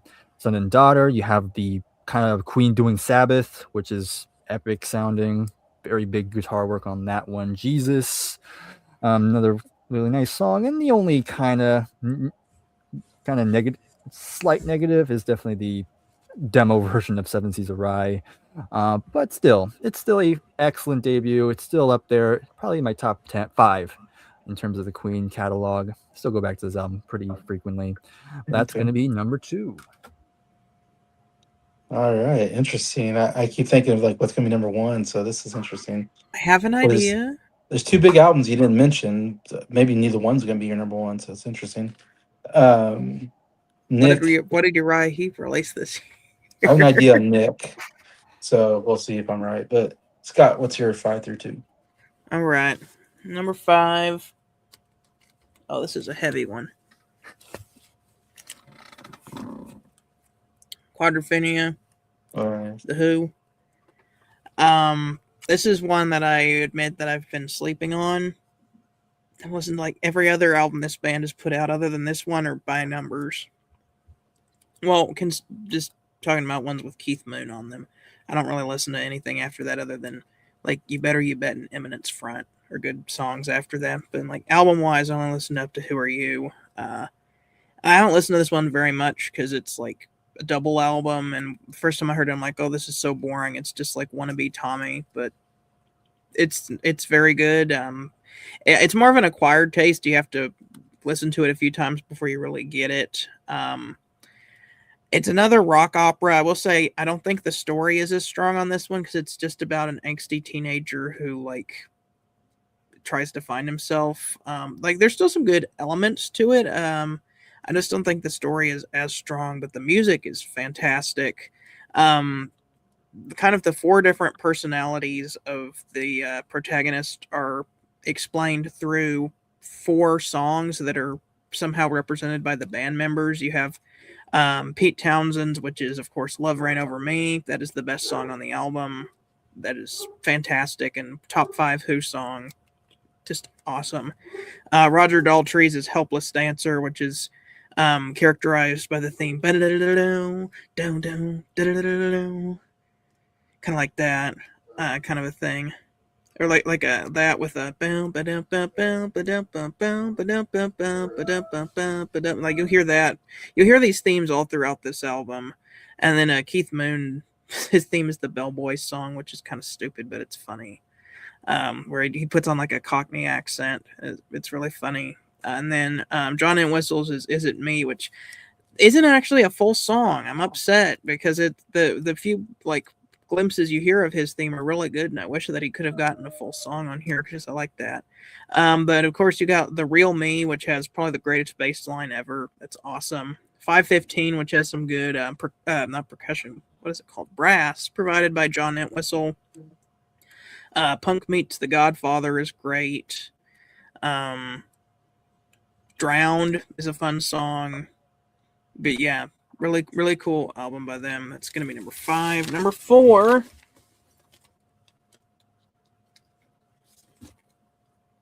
Let me do this. You don't get copyright struck. Houses of the Holy. I'm Wow, surprised not it's number this one. low. I thought that was number one. Well, when I re-listened to it, yes, it's still great, but you know what I realized? I realized Zeppelin 4 is now my favorite album by them. Oh, okay. Still really great though, but when I re-listened to them, like, yeah, this is great, but like, it's probably just a phase where I'm like, I wanted to like, whatever was the most experimental album by them. It's still really great though. I still really like it. Song Remains the Same is awesome, kind of like an overture sounding thing. Rain Song is beautiful. I love the mellotron and the acoustic bass provided by John Paul Jones. Over the Hills and Far Away is epic. Kind of an acoustic to electric song with an epic guitar solo. The Crunge is James Brown gone horribly wrong, and I love it for that. I love the weird out of time drum beat. The point of that song is they wanted to make a dance song that was in a weird time signature so no one could dance to it. And I love the last line of the song with the "Where's that confounded bridge?" That's always been a joke in our group. Dancing Day is a great guitar riff. No Quarter. No Quarter is awesome. I like the underwater sounding piano, Jamaica, or however you'd say that. Boom, boom, boom, boom, boom, boom, boom, boom, boom. You don't have to go. Oh, oh, oh, oh, oh. Yeah, great. And then, of course, the ocean to close it out. Bow, bow, bow, no, no. Yeah, another weird time signature song, and they switched the time signature at the end too. And of course, John Bonham's drumming on that song is just top tier. But yeah, great album. That's number 4. Wow. Okay. What could be better? Yeah, I've got 3 Yeah, albums that I like. 3 albums I like better than that. And one of them is going to be this one here. This is more of a recent discovery. I mean, I heard this album a long time ago, but I've never really like got this album until just recently. I mean, I bought this yesterday, but the album finally clicked with me, and I need to listen to more Stevie Wonder. Inner Visions. Stevie Wonder is an artist. Stevie Wonder is very much an artist. I did not realize how great Stevie Wonder was until re-listening to this album. Too High is a fantastic jazzy album opener. The bass is just unreal on that song, and the keyboards and the drumming. It's like this crazy jam session, and then you realize that Stevie Wonder plays all the instruments. Like Stevie Wonder is jamming with himself on that song. I'm like, my mind was already blown whenever I heard the jamming, and I realized that Stevie Wonder was jamming with himself. That was just crazy. Visions is kind of like a ballad, acoustic driven. That one's cool. My favorite song on the album is Living for the City. It's a very bold statement, and I think everyone should listen to that song. I think it's culturally important, and especially dealing with some of the racism and stuff that was happening in the 70s. Man, you listen to that and you're just like, man, that's just rough. So great song there. And on that song, he uses this synthesizers that makes this sound that goes like bam, bam, bam, bam, bam, bam. That was it was called like the Tonto synthesizer or whatever. That was like the most state of the art synthesizer at the time that like very few people had access to, and Stevie Wonder was like one of the first people to use that, which is really cool. That shows how innovative this album was, that he got to use this. It's like this synthesizer takes up a whole room. You can watch videos of it where like you have to like sit in the middle of it, and it's like it looks like a starship control deck is how big this synthesizer is. Golden Lady, that song is awesome as well. And of course, you got Higher Ground. Oh, the clavinet on that. Yeah, awesome as well. And again, that's another one that Stevie Wonder plays all the instruments on. Is Higher Ground. Stevie Wonder plays most of the instruments on this album. There's a few like contributions from other people, but most of this is just him. Jesus, Children of America, that's great as well. Oh, I love Don't You Worry About a Thing. That song is awesome. You got this really cool piano at the beginning, and then it's just like just a chill song. Don't you worry about a thing. Don't you worry about a thing, mama. Do do do do do do. And I love He's Mr. Know It All, the closer. Man, this album is awesome. Maybe it's just the recency bias that I've just recently found out how awesome this is. But Nick talking about Stevie Wonder on his channel made me want to re-listen to this album for this, and I'm so glad I did. It made me buy the album, and I definitely need to check out more of his 70s stuff. I'm going to need to give Talking Book another listen, and of course 74 is coming up, so we'll see what I think of Fulfilling This' first finale. I've never listened to that album. I'm expecting it's going to be on my next list, but we'll find out, because I think that's what one. I think that's what won Album of the Year for 74.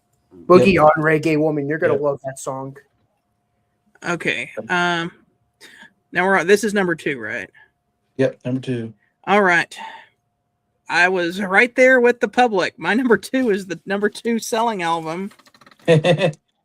Goodbye Yellow Brick Road by Elton John. That's actually why when you said you guess what number 2 is, I guessed this because it was my number 2. I was spoiling my answer, and it was actually right. You were right. That's the second best-selling album. We'll see if that gives you any hint as to what my number 1 is. But well, there's an idea I have, but yeah. This I was so close to putting this at number 1, because when I was re-listening to this, I was just like, this album is just a masterpiece from start to finish. Even side 3, I used to not like side 3. I call it the dark side, but we'll get to that when we get to it. Still call it the dark side, but I've learned to like the stuff. Funeral for a Friend is awesome. I love his use of synthesizers. Yeah, Elton John is using synthesizers are starting to be a big thing. They used to just be like a novelty. Then like who started using them on Bob O'Reilly and stuff, and like they're sneaking into music more. It sounds like an overture to this album, and it's really cool. And then of course you get into Love Lies Bleeding, which has one of the most epic bass lines ever, with Dee Murray's bass line on there is really cool. Great song. Your love lies bleeding in your hand. Yeah, really great. Candle in the Wind is his tribute to Marilyn Monroe. That is a great song as well. Of course, you got Benny and the Jets, which I've loved since the first time I heard it. Great piano. Bow, bow, bow, bow, bow, bow, bow, bow. Yeah, really, really awesome. Goodbye Yellow Brick Road. The song is awesome as well. I love his falsetto he does on that. And that kind of goes right into this song, Has No Title. That song is really cool. And we talked about Stevie Wonder played all of the instruments on most of his album. But Elton John plays all the instruments on the song Has No Title, including the synthesizer. So I think that's interesting. Gray Seal is awesome. I love Gray Seal as well. Yes, we have the Jamaica song. It's stupid, but it's fun. And what I think is funny is this album, like all Elton John albums, has a very elaborate packaging. And on the song, it says written by Reggae Dwight and Boogie. I forget what they call Bernie Taupin. No, and Boogie Toppin. Reggae Dwight and Boogie Toppin. I think I was like, that's kind of stupid. Reginald Wright. And then you get, I've seen that movie too, which concludes the first disc. which is awesome and has a really cool reversed guitar solo. Yeah, this is Elton John's best album. I love the self-titled to death, but this is his best album. Wow. Side Okay. three, I call it the dark side because all of a sudden, yeah, like 90% of Elton John's discography is very positive sounding, but you'll get to the occasional song that delves into some deep subject matter, like where did this come from? And like every song on this side is like that. He starts singing about gangsters and prostitutes, and you're like, what?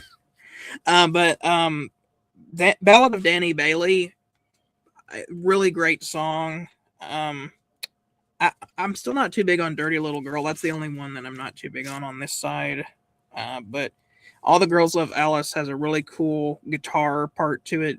And then at the end, it sounds like he's like listening to the radio or something. Um, Your Sister Can't Twist, but She Can Rock and Roll is a cool 50s throwback on the fourth side. It goes right into Saturday Night's All Right for Fighting. It's probably one of the closest songs that Elton John has gotten to sounding like the Rolling Stones. The riff is epic, very, very epic song. Roy Rogers, Social Disease, those are great. And Harmony, really good closer. Yeah, this was this close to being my number one album, Mm. but I went with something else. Yeah. Okay. Wow. Interesting. Interesting. Well, my number five, I'm the first person to mention this album, but my number five is Dark Side of the Moon, the best selling album of 1973. Uh, I don't know if I'm even that big of a fan compared to some other people on his album, but it feels like one of those albums you have to have in your top in 10, or I mean, you don't have to, but I mean, feels one that I had to have in my top 10. It's such an iconic album. As I said before, I love the black. We talked about it before on A Day at the Races. And I said, I really love the black background kind of on albums. And this feels really cool. I love the feel of this album. Um, it's obviously iconic, one of the biggest albums of all time.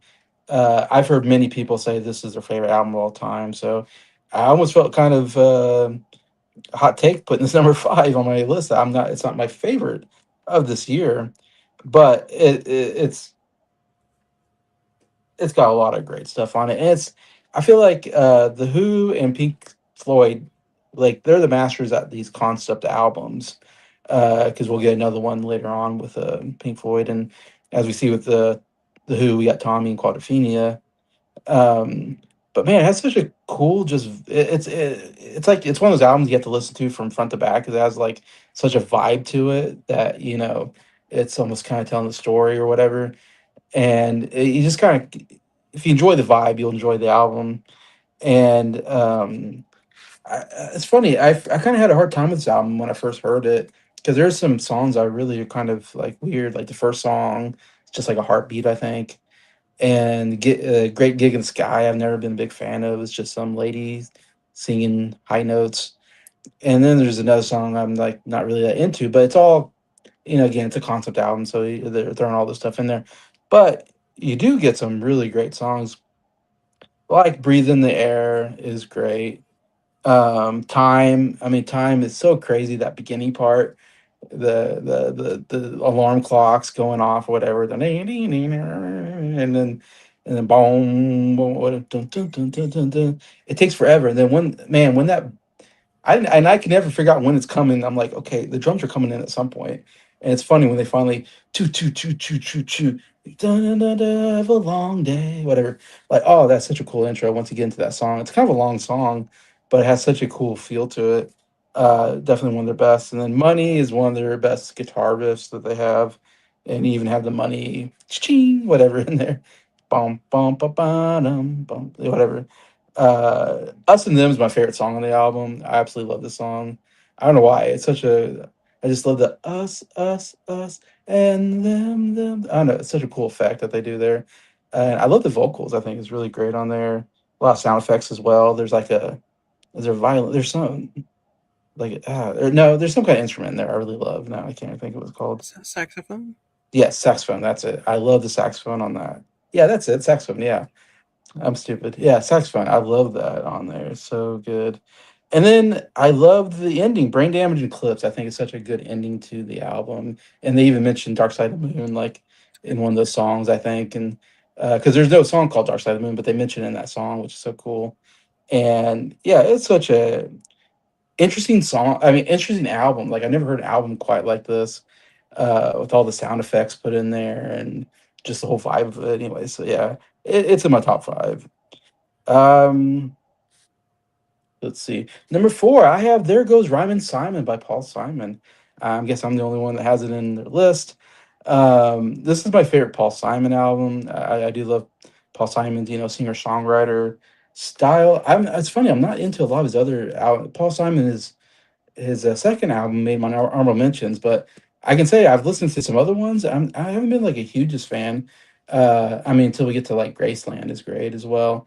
But some of the '70s output, I don't know why. I like the hits, but I'm not liking the album so much. But this is such a great album. I was listening to it today, and it really went up my list. Every time I hear it, it goes further up. Anyways, um, but you got Kodachrome, the beginning of the album. It's kind of one of his most well known songs. Very catchy. I really like Take Me to Mardi Gras. I thought that was a really fun song.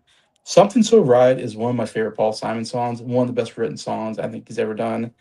Uh, about putting having being hard to get close to somebody, and just how bad relationships go, and just when I do something right, it confuses me. Or something when something goes right, it confuses me. It loses me because I'm not used to being having something so right. He's not used to good things happening to him, and sometimes I feel that way. Like I don't know what to do if something good happened to me.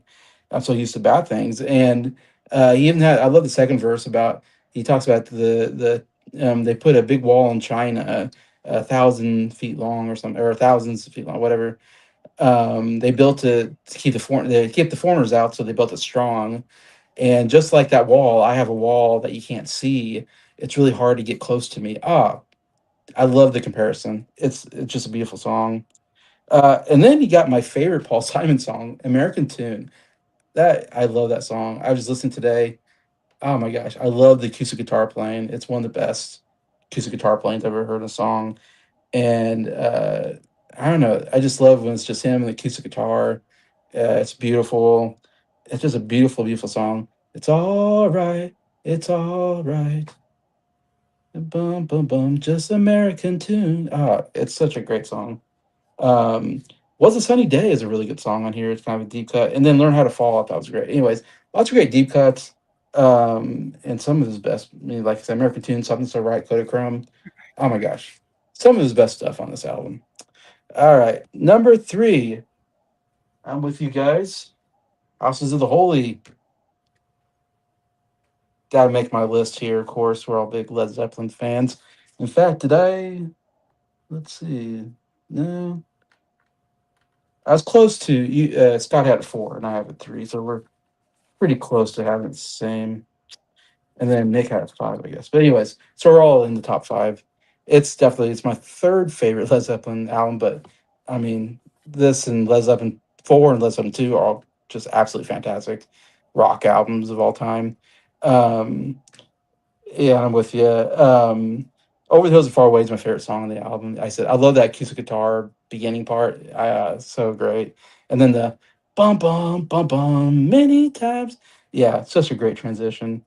Dancing Days, I love the guitar in there. Bum bum bum bum bum. Yeah. Rain Song is pretty good. That's Growing on Me. That's a cool song. Um, Jamaica, I love that song so much. I love Robert Plant's vocals on that. That oh, I don't have to go. Yeah, that guitar playing, his vocals. Oh my gosh, so catchy. And then The Ocean, great closer. It's another great album full of great. What else? Great, guitar riffs and great drumming by Bon. I mean, it's another absolute classic by Led Zeppelin. Then number two, I got Goodbye Yellow Brick Road, which I do not own. I really want to get that album. So I think I hit it just with you, Scott. Number two. So we are total agreement. And Bryer at number three. So we're all like right in there with Goodbye Yellow Brick Road. All four of us had it, actually. Nick had it number 10. So that's one of the albums we all four got. And we all four had Honky Chateau on last year. So Elton John, 2 years in a row. All four of Yeah, us. it's hard to go wrong with Elton John. Yeah, Elton John's just really hitting it for all of us, I guess. We're all Elton John fans, evidently. uh, I don't know. We talk about Elton John every once in a while. We went through a series with, but we kind of didn't go very far. It feels like. Well, we went all the way to We Goodbye got Yellow through Brick most of Road. his 70. We went to We Caribou, can I we think, can we and can start it back up sometime, but we the were in rest a of. lot But we're in yeah, a lot of series right now. So yeah. So we did talk about this on. I don't know if that was your channel or Jacob's channel, but it was on uh, Jacob's channel, and I'm in the middle of re-editing it. yeah. This So the next one I need to upload. yeah, so we went through that, and I agree with you. It's my favorite Elton John album. It's an absolute classic. I mean, there's the three huge hits on here, with "Candle in the Wind" is just a magnificent written song about Marilyn Monroe, just how sad her life is, or tragic her life was. She died, I believe suicide at a young age. Um, Benny and the Jets. That's my favorite song on the album.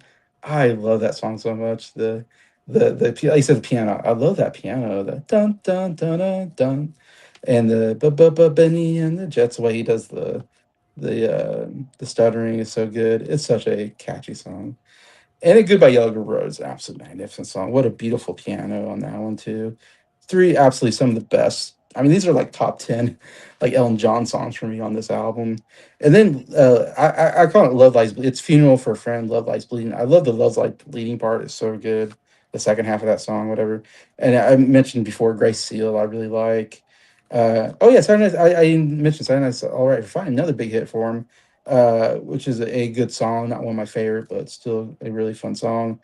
There's so many good songs, I couldn't write them all down. But I did write down I've seen that movie too, which everybody's been mentioning that song, so I'm not the only one. I really like that song. That was a really cool deep cut. And Harmony, oh my gosh, Harmony is so good of a closer. I absolutely loved it. And there's some other good songs on here, but it's a double album. I couldn't write them all down on my paper. Didn't have room on it. But yeah, just a masterpiece, epic Elton John double album. And it's really hard to beat. So yeah, I'm with you guys. Goodbye Yellow Brick Road, number 2 on my list.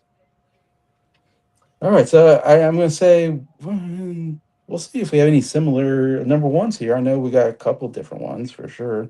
We'll see if we have all 4 different number ones. But first, we'll go through our honorable mentions and any dishonorable mention you want to mention. To you, Nick. All right. Before I get to all of that, I think I figured out Scott's number one. I'm going Dark Side of the Moon. I think that's his number one. I He hasn't mentioned it yet. I mean, if he mentions Yeah. that honorable mention, then I give up. I don't think I can't think of any other album. But my last guess is gonna be Dark Side of the Moon. Anyway, that's my honorable. That's an honorable mention, by the way, for me. That's why I mentioned it. Ringo Okay. by Ringo, Dylan by Bob Dylan, Penguin by Fleetwood Mac, Mystery Me by Fleetwood Mac, Goat's Head Soup by the Rolling Stones, Farewell Andromeda by John Denver, and Living in the Material World by George Harrison. As for my dishonorable mention, I'm going to go with Countdown to Ecstasy by Steely Dan. The thing that bothers me about this album is Showbiz Kids. this could be a really good album. There's some songs I really like. Yeah. I like Razor. Weak album. I think Razor Boy is a great song. My Old School, as Scott mentioned on the group chat, Yeah. perfect. I love that song. The last 3 songs are great. My Old School, Pearl of the Quarter, and King of the World. Like, there's like 3 like really. There's like 4 really good songs on this album, but there's 4 songs that I really don't like on this album. I'm not a fan of the first song at all. I think that song is awful. Showbiz Kids might be my vote for the worst Steely Dan song. Yes, I think I think the entirety of Gotcho is better than this. Wow. Considering how much you hate Gaucho. Yeah, I'd rather listen to Gotcho Yeah. than Wow. Showbiz Kids.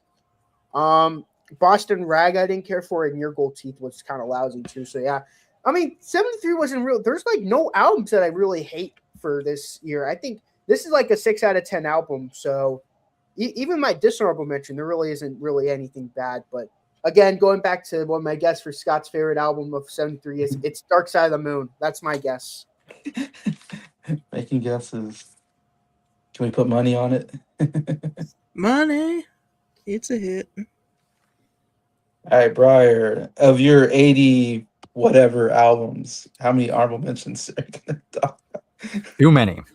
about? All right. Here we go. First up, 10cc with their first album. ABBA Okay. with their first album, Ring Ring. Ring, ring. Uh, Alice Cooper, Billion Dollar Babies. America, Hat Trick. Billy Joel, Piano Man, Blue Oyster Cult, Tyranny and Mutation. Uh, Here we get first obscure stuff. Italian prog band that I mentioned in my recent video. Yeah, yeah. We have Carpo Di Marte with their self-titled album and only album. Captain Beyond, Sufficiently Breathless. Another prog band, Caravan, with For Girls Who Grow Plump in the Night. And then Chicago with Chicago 6. David Bowie, Aladdin Sane. Deep Purple, Who Do We Think We Are? The last with the Mark II lineup for a while. Here's a surprise, Dolly Parton, My Tennessee Mountain Home. Okay. Yeah, and then Eagles, Desperado. Then we have Electric Light Orchestra with ELO 2. Okay. Yeah. Emerson, Lake and Palmer, Brain Salad Surgery, Fleetwood Mac, Mystery to Me, and Penguin. Yeah, no one mentioned that. I'm now surprised because you I guys are big. forgot that. I forgot You that was three, this year. you three are bigger fans of those albums than me. So, but anyways, Yeah, I mean, I'm still. Mystery to Me got pretty close. I think it's in the yeah, I top thought that would 20 make at someone's least. list. Now that I think about it, but yeah. Mystery to Me Yeah. is great, but I'm still like the biggest fan of like the Buckingham Nicks stuff. Okay. Genesis, Settling England by the Pound, and Genesis Live. Gentle Giants, In a Glass House, Graham Parsons, GP, Grand Funk Railroad, We're an American Band. Mhm. Another prog band, Green Slade with Bedside Manners Are Extra with a Roger Dean cover. Then we have a jazz musician, very well known jazz musician. We have Herbie Hancock with an album called Headhunters. Watermelon Man is a Remember? trip. Oh, yes. Remember that name, Herbie Hancock. Okay. Jackson Brown for Every Man. Jethro Tull, A Passion Play, not as good as a Trick at the Tail, or no, not Trick at the Tail. Thick Thick as as a a Brick. brick. Yeah, it's not as good, more crazy, but still fine. Yeah. Joe Walsh. You mentioned the Eagles, but here's Joe Walsh with The Smoker You Drink, The Player You Get. and then there's Led Zeppelin, House of the Holy. Yep, just missed out. Okay. That We didn't one. make it. All three of us made it, but you. Okay. Yep. Then, yeah, another Italian band, Le Orme, Fiona e Serona. And then I also have Buckingham Nicks with their album. Yeah. Oh, their albums as Oh well. yeah, that was this year. Then, I forgot. Yeah. All right, getting closer. Mentioned this band before. Mahavishnu Orchestra, Birds of Fire, Marvin Gaye. Let's Get It On. Oh, okay. That's that album. Y'all know that one. Yep. Yeah. Then we have here's an interesting one. We have Montrose, and what's interesting about Montrose, that's where Sammy Hagar got his start. That's the first Okay. band he was in before he Okay. went solo, and then Van Halen. Mott the Hoople with the album called Mott. Then Nazareth, Razamanaz, a band called Nectar, Remember the Future, New York Dolls with their self-titled album, Paul McCartney and Wings, Retro Speedway. Okay. Jason will like this one. Paul Simon, there goes Ryman Simon. Okay, good. Here's another prog band, Renaissance, with their album Ashes Are Burning. REO Speedwagon, Riding the Storm Out, without their well-known singer. Mm. And then I have Ringo. Gotta have Ringo with the Ringo album. That one also came very close. I wanted to have that one in the top 10, but sadly, no. Yeah. Roxy Music, Stranded, Steely Dan, Countdown to Ecstasy, Stevie Wonder, Interviews, Allman Brothers Band, Brothers and Sisters, and the Beach Boys, Holland. Holland. Okay. Yeah. Then we have the Birds with the Reunion album, the Doobie Yeah. Brothers, the Captain and Me, another kind of southern rock slash country rock band with the Marshall Tucker Band with their first album. Okay. Yeah. Can't You See? That's the big song from that. Interesting. Yeah. Yeah. The Rolling Stones, Goat's Head Stoop, the Stooges, Raw Power, Todd Rundgren, A Wizard, A True Star, and sadly, Uriah Heep didn't make the top 10, but they released two albums. Oh They wow. released a live album and they released an album called Sweet Freedom. Yeah. Um, then we have almost done. Got two more. Weather Reports, Sweet Nighter, jazz fusion band. And then finally, last or no, no, sorry, there is one more before the after this one. Uh, Okay. yes and no, it's not Topographic Oceans. It's their live album, Yes Songs. That's the loophole. Oh yeah, no, that's a good one. I have that. Yes. And then my final one, for real this time. This is for real the last one. ZZ Top, Tres Hombres. Okay. Okay, I've I heard that one. I have a Oh lot yeah, of my dishonorable. Sorry, my Yeah. dishonorable. Do you have a dishonorable mention? I told you to remember Herbie Hancock, right? Yeah. Yeah, an album from his is in the bottom. Oh, okay. So he released two albums. This is called Sextant, like the Okay. actual thing you used to navigate. Oh, So okay. thing about I mentioned an early one, Headhunters. That's when he's mixing jazz and funk, and I like that. Here he's going for a more avant-garde approach, and it's a bit too avant-garde for me. So that's kind of the reason why it's at the bottom because I didn't really connect with this one. But it is what it is. But it's not the worst thing I've heard. I'm kind of with Nick. I wouldn't say any of the albums from '73 I have are like there's like a truly terrible one, but this just kind of landed at the bottom. But there you go. Now I'm done. All right, Scott. Okay, I've got a lot of honorable mentions, starting with the stuff that I don't have or that I forgot to pull out. Mystery to Me by Fleetwood Mac. I forgot that was this year. And Buckingham Nicks while we're at it. Yeah. I have that album. Daryl Hall and John Oates, Abandoned Luncheonette, one of their only good 70s albums. The rest of them are all boring. Goat Head Soup by the Rolling Stones. As for the ones that I have that I brought, Countdown to Ecstasy by Steely Dan. I don't like Showbiz Kids though, so I'm with Nick on that, but I do like that album. Piano Man by Billy Joel. Aladdin Sane by David Bowie. So many records. Good grief. A lot of good albums this year. Trace Hombres by ZZ Top.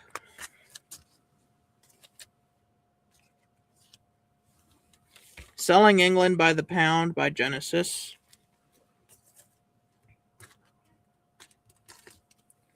And We're an American Band by Grand Funk Railroad.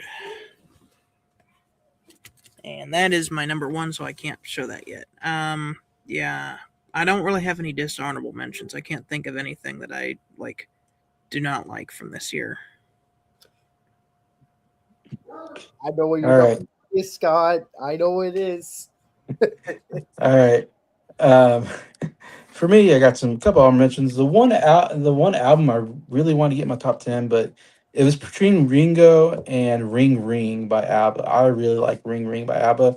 I kind of had that in my top 10, and then I had to bump it out at the last minute, kind of, because I just really wanted Ringo to be in there. I like both albums almost equally. I almost could put a tie. I almost thought maybe I could put a tie there, but I don't know. I don't like doing ties. I like to actually have just a right out top 10. I know me and Nick, we watch this one channel where there always has ties. You know what I'm talking about? Anyways, so I didn't go with the tie there, and I went with just Ringo. But Ring Ring, very close to making so close, about the closest I've ever had. Barely had to miss out on that. Really good at, but ABBA will have chances later on. They have some albums that are going to make it in there. Don't Yeah, you shoot can me. take I'm a only chance on that. take a chance. Take a chance, take a chance. Don't Shoot Me, I'm an Only Piano Player. Yeah, from Elton John, I have in here. For Every Man by Jackson Brown, which I think Bryer mentioned. I thought that was a really good album. Queen by Queen, I have in honorable mentions. And The Captain and Me by Doobie Brothers, which Scott I know mentioned. And maybe Bryer mentioned it too. But Scott had his top 10. Yeah, it's a good Doobie Brothers album as well. Though there's one coming up that I really, really like. Might be the next year. The next year, I really like the album Oh coming up. yeah, Blackwater. Um, Blackwater, is that the name of the song? Oh, that's the song. It's Yeah. that Well, has once vices long are now habits. Yeah. such a long name for an album. But yeah, Yeah. Blackwater is the big song on that one. But yeah, yeah. It's funny. I was thinking about like just want to mention, and I was kind of. I will say I was very disappointed with Countdown to Ecstasy, because I really Yeah, like Can't Buy Thrill. I really like, and I really like Pretzel Logic and Katie Lied. I really like those two albums. So to me, Countdown to Ecstasy is kind of weird. They the step rushed it down. though. They kind of rushed the album, I think, and they weren't really ready to make a good album. So I think it. I heard it. I'm also very disappointed with Quadrophenia. It's one of my least favorite Who albums.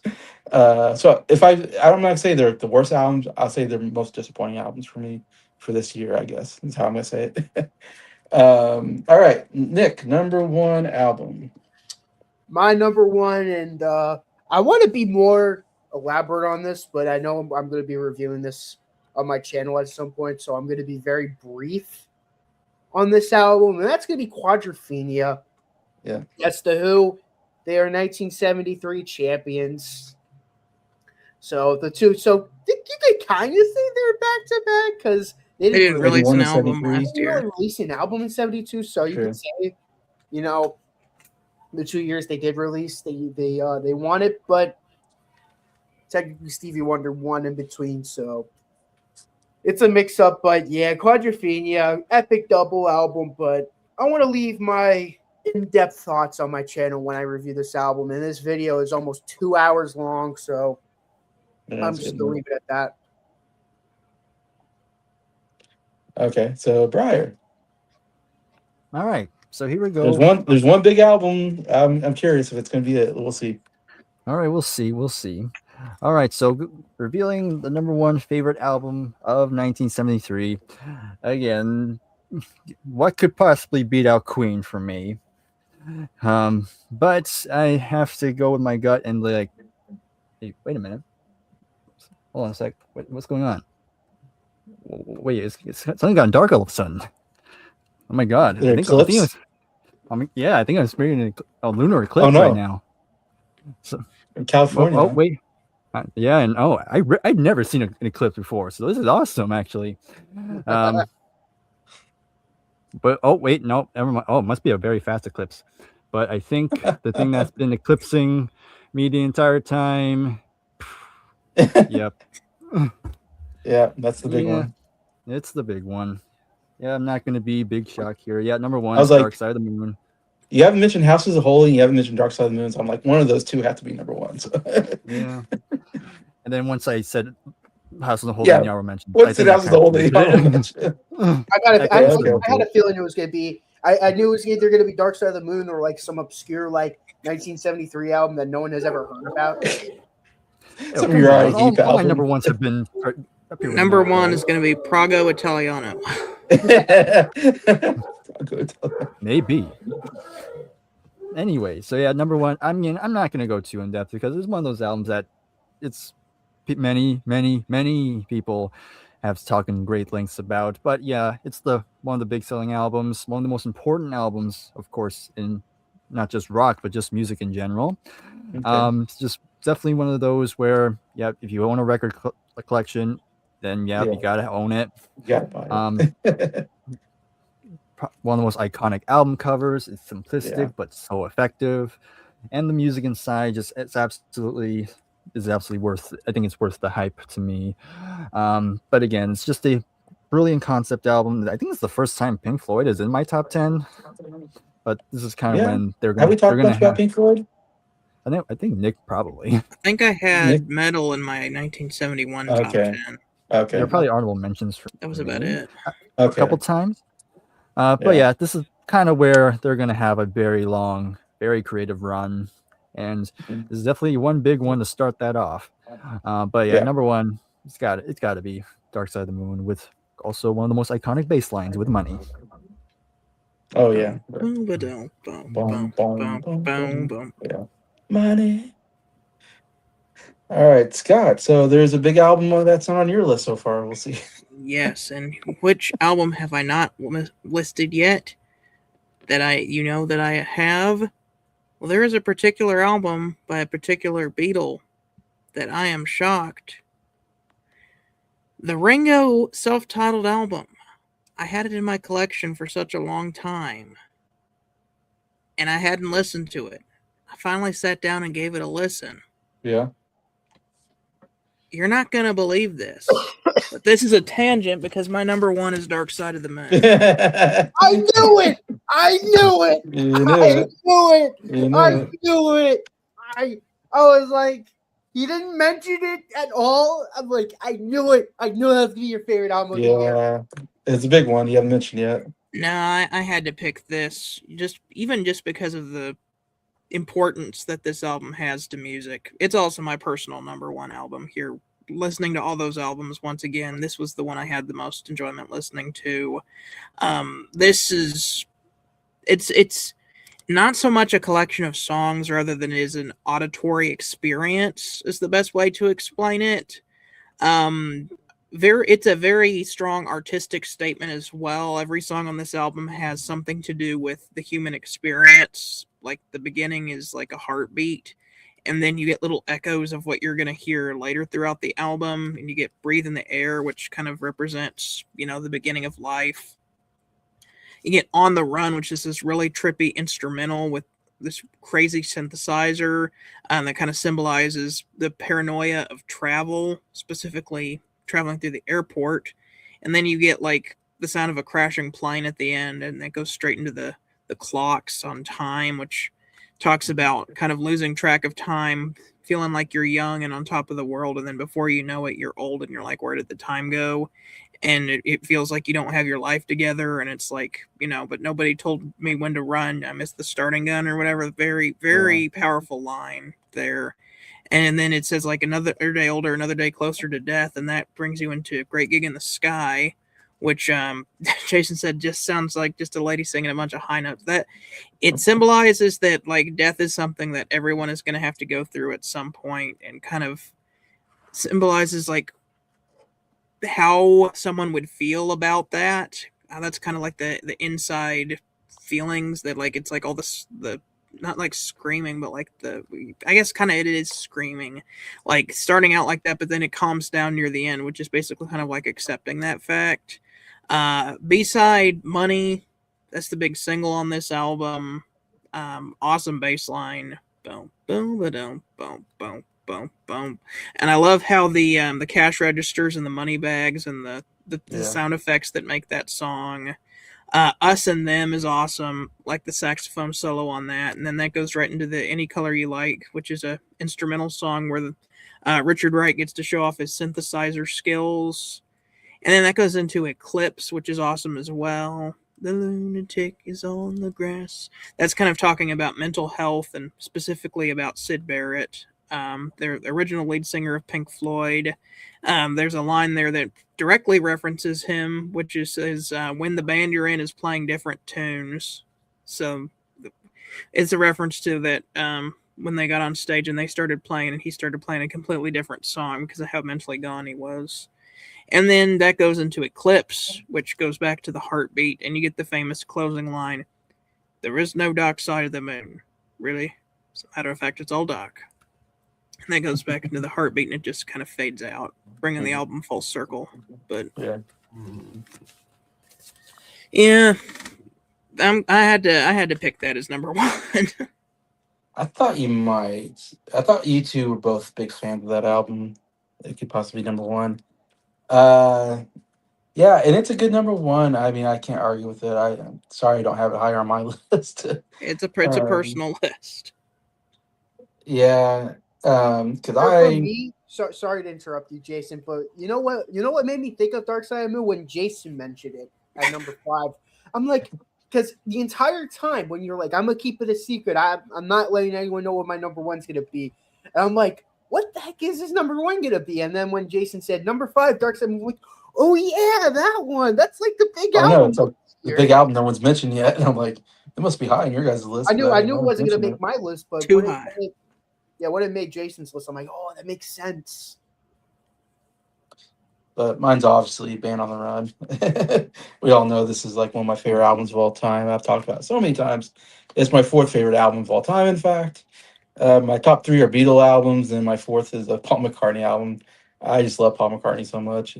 And I just watched a documentary the other day on Amazon called Man on the Run, which kind of covers Paul McCartney after the Beatles and this kind of basically the 70s period. It ends with John Lennon's death, basically, the documentary, anyways. And of course, it talks about this album in there as well. Yeah, it's just a crazy album. Like I said, they went to Africa to do this album. Two of the members of Wings quits the group.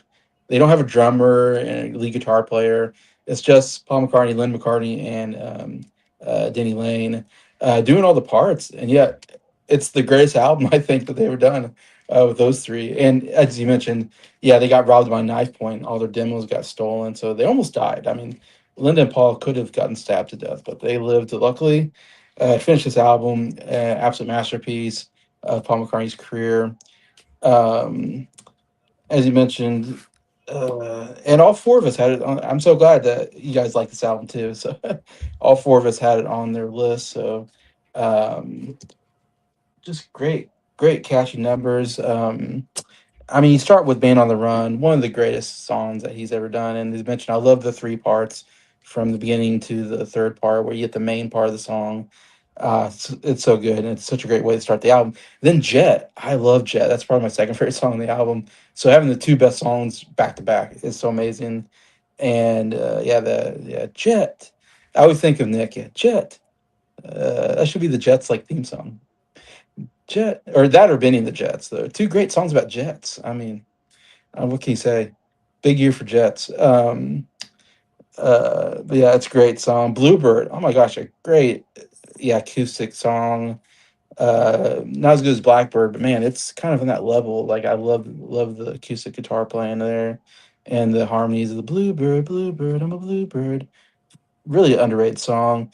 Let Me Roll It, one of the great guitar riffs that he's ever done. And I remember watching him when I saw him live back in 2017, and they did Let Me Roll It, and Paul McCartney's the one doing the guitar riff, the whatever.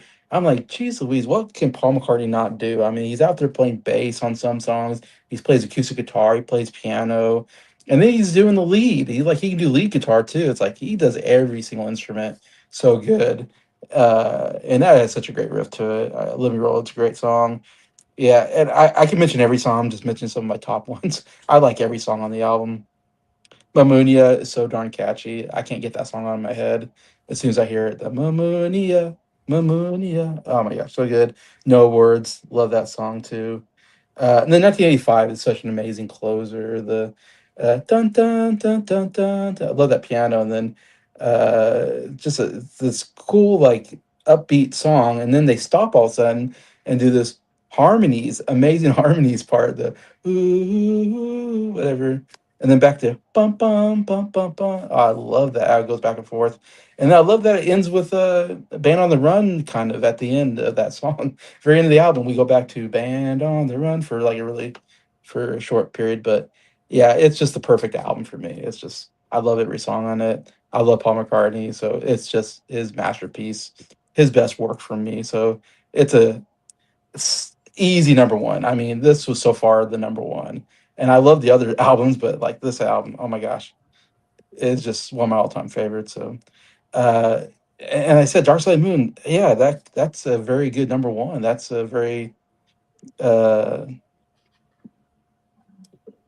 very like I said, important album and all that, and such a iconic album. But just if I go back to an album, yeah, it's Band on the Run for me. And fortunately, I don't like Quadrophenia, but I know everybody else likes that album but me. But as Scott says, I need to listen to the album more, I guess. Um, So we had two the same with the Dark Side of the Moon, and so it's not all four different ones. We have some agreement there. I can't believe only three of us. I mean, all three of us had Dark Side of the Moon. One of us didn't, so that didn't make it on every list. Same thing with Houses of Holy. I thought that'd make everybody's list, and it almost did. I made three lists, so it got close to that one. Let's say Quadrifina was that all your three lists, right? I'm the only one who Yeah. didn't have that one on my list, so I screwed that one up. But we all had Goodbye Yellow Brick Road and Band on the Run. I believe we all agreed on those two. It was kind of the big one, so glad to see that. Um, and Scott had the top two best selling albums of the year in his top two, and then House of Holy was number six, and that was like your number four. So The public had it right on this one. the public did pretty good on this one. Um, and we had Intervisions in there, which won Grammy Album of the Year, so we covered that, which is good. Um, let's see, did we have anything? Oh, There Goes Robin Simon did get nominated for Album of the Year, so I did have that on my list. Uh, but nobody had Behind Closed Doors by Charlie Rich or The Divine Miss M by Bette Midler. No Bette Midler fans No, here. And Killing Me Softly with His Song by Roberta Flack. Nobody had that on their list. that So song is a banger though. Yeah. that did win Best Song of the Year, I think. Killing Me Softly. So, anyways, great year, great list. We had some similarities. That was a pretty good list where we all kind of agreed, I felt like, for the most part. The only albums that, I mean, like I had, well, we all kind of like Ringo, I think. Um, uh, I don't think any of us had Lou Reed, though, except for Fire. And Yeah, what for me, was Transformers the only album I'm gonna have for Lou Reed. what was the other album you had on your list? Oh, King Crimson. That was the other one. Oh yeah, Oh, Queen. Queen was on two of the list or three. Am I the only one that didn't have Queen? I think you're the Yeah, only one who didn't have Yeah. I'm the Queen. only one that didn't have Queen. So Queen almost made all four lists as well. Uh, Believe me, though, we will get all Queen on our list coming up. uh, if not sheer heart attack, but at least by Night of the Opera, we'll have an agreement. I think on that one, no problem there. But anyway, so yeah, great year, great music, fun talking about it. Uh, Another long night of talking about music for us four. So thanks so much to Nick and Bryer and Scott for joining me. And we got 1974 coming up at some point. So the next one. So Scott needs to start listening to 1974 albums and put his I'm list almost together. done. And Bryer has okay. I only need two more to Has go. two more to go. Okay, I got my list ready. Whenever we do that, but thanks to anybody watching this. Please feel free to comment. What's your favorite album? 73. I do have somebody that usually comments on I have one person who usually puts a list together, so I always appreciate that putting those lists together. And anyway, so thank you so much for watching this, and have a yeah, I guess Sunday. So have a great rest of the week. Hopefully, have good money tomorrow. We'll see you later.